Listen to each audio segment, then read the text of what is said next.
आज हम बात करने वाले हैं उस बड़ी खबर की जिसने 2 साल से जारी गाजा युद्ध को थोड़ी उम्मीद की किरण दिखाई है। जी हां, हम बात कर रहे हैं हमास और इजराइल के बीच हुए सीजफायर और बंधकों की रिहाई की। 2 साल तक चली इस जंग में लाखों जिंदगियां तबाह हुई, लेकिन अब आखिरकार 20 बचे हुए जिंदा बंधक रिहा कर दिए गए हैं। ये वो लोग हैं जो अक्टूबर 2023 के हमले के बाद से हमास के कैद में थे। आज हम आपको आसान भाषा में समझाएंगे कि क्या ये डील है, किन शर्तों पर हुई, किसने क्या कहा और इस पूरे युद्ध के बाद अब गाजा और इजराइल के रिश्तों का आगे क्या होगा। न्यूज़ 18 के सोशल मीडिया प्लेटफॉर्म पर आपका स्वागत है। मैं आपके साथ साइमा परवीन। सबसे पहले आपको बता दें कि मामला क्या है। दरअसल कहानी की शुरुआत होती है अक्टूबर 2023 से, जब हमास ने इजराइल पर एक बड़ा हमला किया था। उस दिन करीब 1200 लोग मारे गए और 251 लोगों को बंधक बना लिया गया और उसी दिन से जंग छिड़ी जो पूरे 2 साल तक चली। अब 2 साल बाद भी दोनों तरफ से जबरदस्त दबाव और अंतर्राष्ट्रीय दखल के बाद आखिरकार सीज फायर की डील बन चुकी है और इसके तहत हमास ने अपने पास रखे सभी 20 जिंदा बंधकों को छोड़ दिया है। और यह खबर सिर्फ इजराइल ही नहीं बल्कि पूरी दुनिया में राहत की सांस लेकर आई है। आपको बता दें कि सोमवार को जब हमास ने आखिरी 20 बंधकों को रिहा किया तो पूरा इजराइल खुशी से झूम उठा। ये वो पल था जिसका इंतजार उसके परिवार 2 साल से कर रहे थे। बंधकों को रेड क्रॉस की निगरानी में लाया गया और फिर इजराइल की सीमा में प्रवेश कराया गया। उनके मेडिकल चेकअप किए गए और फिर परिवार से मिलवाया गया। तेल अवीव के चौक में जब लोगों ने ये खबर सुनी तो वहां के माहौल में खुशी और आंसू दोनों मिल गए। वहीं रिहा किए गए सभी 20 बंधक पुरुष थे, जिनमें कुछ जवान सैनिक, कुछ नागरिक और कुछ सेवक वर्ग के लोग शामिल थे। इन बंधकों में 28 वर्षीय जुड़वा भाई गाली और जिब बर्मन भी शामिल थे, जिनकी तस्वीर सोशल मीडिया पर वायरल हो गई है। दोनों को अलग अलग रखा गया था, लेकिन अब वो घर लौट चुके हैं और एक दूसरे से मिलते हुए उनकी तस्वीर इजराइल की नई उम्मीद बन गई है। अब बात करते हैं इस डील के दूसरे हिस्से की, क्योंकि हमास ने बंधक छोड़े तो इजराइल ने भी कुछ कैदियों को रिहा करने का वादा किया है। सोमवार दोपहर को ओफर जेल से रेड क्रॉस की गाड़ी और बसें निकली, जिनमें 250 लंबे समय से कैद फिलिस्तीनी कैदी शामिल थे। ये बसें बेतुनिया शहर की ओर गई, जहां उनके परिवार उनका इंतजार कर रहे थे। वहीं दोनों तरफ से आंसू थे, किसी के आजादी के लिए, किसी के यादों के।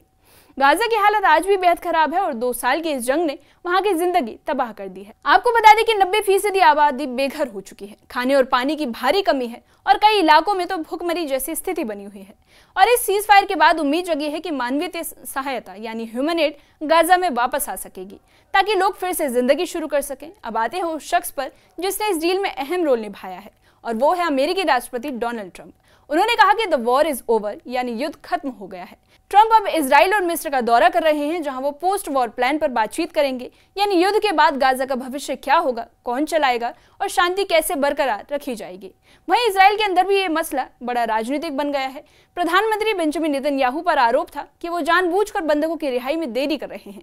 परिवारों ने हफ्तों तक प्रदर्शन किए, मोमबत्तियां जलाई और ब्रिंग देम होम वाली मुहिम चलाई। अब जब आखिरी बंधक लौटे हैं तो ये सरकार के लिए एक बड़ी राहत साबित हुई है। हालांकि इस डील में सिर्फ जीवित लोग नहीं बल्कि 28 मृत बंधकों के शव भी इजराइल को सौंप दिए जाने हैं, लेकिन उनकी वापसी की सटीक तारीख अभी तय नहीं हुई है और अंतर्राष्ट्रीय टास्क फोर्स बनाई गई है जो 72 घंटों में लापता या फिर मृत बंधकों की पहचान और वापसी का काम करेगी। वहीं सीज फायर के बाद अब गाजा में राहत सामग्रियों का बड़ा प्रवाह शुरू होने की उम्मीद है। वहीं यूएन और कई देशों ने फूड, मेडिकल सप्लाई और फ्यूल भेजने की तैयारी कर ली है। इस कदम को शांति की दिशा में पहला ठोस कदम माना जा रहा है। हालांकि सभी जानते हैं कि यह सिर्फ शुरुआत है। असली चुनौती स्थायी शांति बनाए रखने की है। इस युद्ध ने गाजा को खंडहर बना दिया है। यूएन प्रमुख टॉम फ्लेचर ने कहा कि much of Gaza is a wasteland, यानी गाजा का बड़ा हिस्सा बर्बाद जमीन बन चुका है। वहीं 67,000 से ज्यादा फिलिस्तीनी मारे जा चुके हैं, जिनमें आधी महिलाएं और बच्चे शामिल हैं। अब इसके बाद सवाल यही है कि आगे गाजा को कौन चलाएगा। अमेरिका की प्लानिंग के मुताबिक एक अंतर्राष्ट्रीय प्रशासनिक संस्था बनाई जाएगी जो गाजा को चलाएगी। इसमें फिलिस्तीनी तकनीकी अधिकारी, मिस्र और जॉर्डन के प्रशिक्षित पुलिस बल और अरब देशों की सुरक्षा फोर्स शामिल है, जबकि इजराइल अपनी फोर्स धीरे धीरे वहां से हटा लेगा। अब आपको बता दें कि जब एक तरफ फिलिस्तीनी लोग अपने कैदियों की रिहाई का बेसब्री से इंतजार कर रहे थे, तो उसी वक्त माहौल अचानक तनावपूर्ण हो गया। एक इजरायली झंडा लगी बख्तरबंद गाड़ी ने भीड़ पर टियर गैस और रबर बुलेट्स दागी। ऊपर से ड्रोन बनवा रहे थे और लोग इधर उधर भागने लगे। उसके बाद बताया गया कि इससे पहले एक पर्चा फहराया गया था, जिसमें चेतावनी दी गई थी कि जो भी आतंकी संगठनों का समर्थन यानी उसका सपोर्ट करेगा उसे गिरफ्तार कर लिया जाएगा। और यह घटना उस वक्त हुई जब माहौल में थोड़ी राहत की उम्मीद थी। वहीं इजरायली सेना ने इस घटने या फिर पर्चे को लेकर कोई जवाब नहीं दिया है, लेकिन इस सब के बीच बंधकों और कैदियों के आदान प्रदान ने एक छोटी सी उम्मीद जगाई है कि शायद 2 साल से जारी ये खून खराबा भरा युद्ध अब खत्म होने की ओर बढ़ रहा है।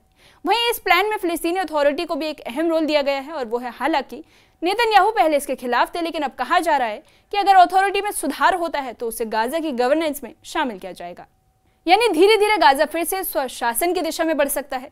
वहीं गाजा और इजराइल दोनों जगह लोगों की भावना एक जैसी थी, थकान और उम्मीद। 2 साल की तबाही के बाद लोगों को अब सिर्फ शांति चाहिए। वहीं सोशल मीडिया पर #होप इन गाजा और #फ्री@लास्ट जैसे हैशटैग ट्रेंड कर रहे हैं। कोई अपने घर लौटे बेटे को गले लगा रहा है तो अपने खोए हुए परिवार की तस्वीरें लेकर रो रहा है। और जैसे जैसे जंग लंबी खिंचती गई, इजराइल के भीतर नाराजगी बढ़ती गई। प्रदर्शनकारियों ने प्रधानमंत्री बेंजामिन नेतन्याहू पर आरोप लगाया कि वो राजनीतिक फायदे के लिए बंधकों की रिहाई में देरी कर रहे हैं। वहीं नेतन्याहू ने हमास पर जिद का आरोप लगाया और आखिरकार अंतर्राष्ट्रीय दबाव और इजराइल की बढ़ती अलगाव की स्थिति के बीच पिछले हफ्ते दोनों दुश्मनों ने सीज फायर पर सहमति जता दी है। और अब जब बंधकों की रिहाई पूरी हो चुकी है तो इजराइल के लिए युद्ध का सबसे भावनात्मक चैप्टर लगभग खत्म हो चुका है। हालांकि 28 मृत बंधकों के शवों की वापसी को लेकर अभी भी स्थिति डाउटफुल बनी हुई है। वहीं इजराइल के अधिकारी गाल हिर्श ने बताया कि एक अंतर्राष्ट्रीय टीम बनाई गई है जो 72 घंटे के भीतर लापता या मृत बंधकों का पता लगाएगी। वहीं खान यूनुस में कैदियों की रिहाई की तैयारियां जोरों पर है। फिलिस्तीनी कैदियों की रिहाई की सटीक तारीख अभी तय नहीं हुई है और इस समूह में 250 लोग शामिल हैं जो इजराइल पर हमलों के लिए आजीवन सजा भुगत रहे हैं। और इसके अलावा 1700 लोग ऐसे हैं जिन्हें गाजा से युद्ध के दौरान पकड़कर बिना चार्ज के रखा गया था और ये कैदी या तो वेस्ट बैंक या गाजा लौटाए जाएंगे या फिर निर्वासन में भेजे जाएंगे। और इसी बीच डोनाल्ड ट्रंप का दौरा भी जारी है और सोमवार को ट्रंप इजराइल पहुंचे, जहां उन्होंने बंधकों के परिवारों से मुलाकात की और कनेसेट में भाषण दिया।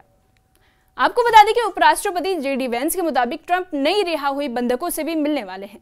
ट्रंप ने मीडिया से कहा कि युद्ध खत्म हो गया है, लेकिन सीज फायर डील के बावजूद हमास और गाजा के भविष्य को लेकर कई सवाल अभी भी अनसुलझे हैं। सबसे बड़ा विवाद यह है कि इजराइल चाहता है कि हमास हथियार डाल दे, जबकि हमास पूरी तरह से सेना हटाने की शर्त पर सहमत है। अब तक इजरायली सेना ने गाजा सिटी, दक्षिणी शहर खान यूनुस और अन्य क्षेत्रों से पीछे हटने का फैसला लिया है। आपको बता दें कि राफा शहर, गाजा के उत्तर के कस्बे और इजराइल सीमा के साथ लंबी पट्टी में सैनिक अभी भी तैनात हैं और गाजा का भविष्य और वहां की शासन व्यवस्था अभी तक क्लियर नहीं हुई है। और अमेरिका की योजना के तहत एक अंतर्राष्ट्रीय संस्था गाजा का प्रशासन संभालेगी। आखिर में सच्चाई यह है कि जंग खत्म हो गई है, लेकिन सवाल अब भी बाकी है कि हमास वाकई अपने हथियार डाल देगा, क्या इजराइल पूरी तरह से अपनी सेना हटा लेगा और क्या ये शांति टिक पाएगी या फिर किसी नए संघर्ष की शुरुआत होगी। इस मामले पर आप क्या सोचते हैं, कमेंट सेक्शन में कमेंट करके बताइए।